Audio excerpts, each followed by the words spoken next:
Hello ছোট বন্ধুরা, আজ তোমাদের জন্য আছে ইঁদুরের বড় কুমড়ো ঘর। ঘন জঙ্গলের ভেতর ছিল দুই ইঁদুর, ভোলা আর গোপাল। তারা ছিল খুব ভালো বন্ধু।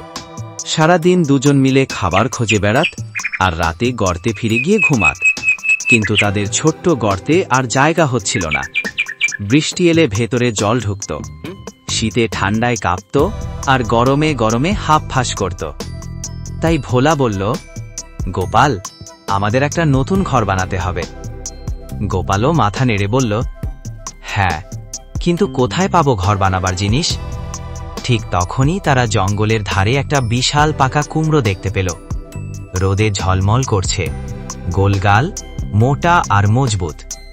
ভোলা খুশিতে লাফিয়ে উঠল, এই কুমড়োই হবে আমাদের নতুন বাড়ি। দুজন মিলে দাঁত দিয়ে কুমড়োর গায়ে একটা ছোট্ট দরজা কেটে ফেলল।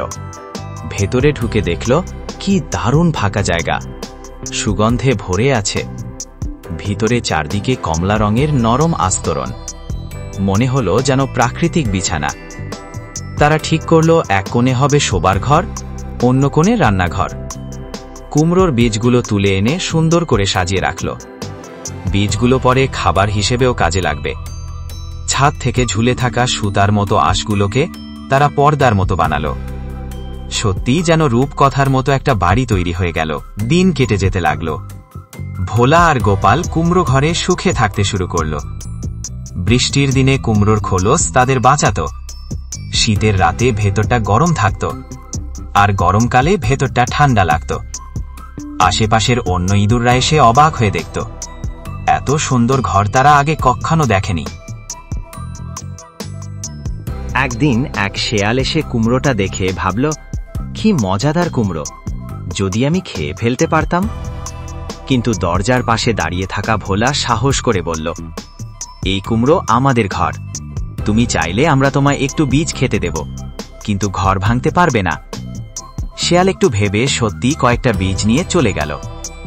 ইঁদুরদের বুদ্ধি দেখে সবাই তাদের প্রশংসা করতে লাগল। ধীরে ধীরে কুমড়ো ঘর হয়ে উঠল জঙ্গলের প্রাণকেন্দ্র। কখনো খরগোশ এসে গল্প করত, কখনো কাঠবিড়ালি এসে বাদাম ভাগ খেয়েছে, পাখিরাও ছাদে বসে গান গাইত। ভোলা আর গোপাল বুঝল, শুধু ঘর থাকলেই সুখ হয় না, সুখ আসে যখন সবাই মিলে ভাগাভাগি করে থাকে। শীতের এক রাতে তারা আগুনের মতো গরম কুমড়ো ঘরে একসঙ্গে বসে বলল, আমাদের ছোট্ট স্বপ্নের ঘরে পৃথিবীর সবচেয়ে বড় সুখ। সেদিন থেকে তাদের কুমড়ো ঘর শুধু ইঁদুরদের আশ্রয় নয়, জঙ্গলের সবার মিলনস্থল হয়ে উঠল। এই গল্পটি আমাদের শেখায় যে বুদ্ধি, মিলেমিশে থাকা আর ভাগ করে নেওয়াই সুখের আসল রহস্য। চ্যানেলটি অবশ্যই সাবস্ক্রাইব করুন, কারণ আর কিছুদিনের মধ্যে আসতে চলেছে আরও মজার মজার ভিডিও। ভিডিওটি দেখার জন্য আপনাকে অনেক ধন্যবাদ।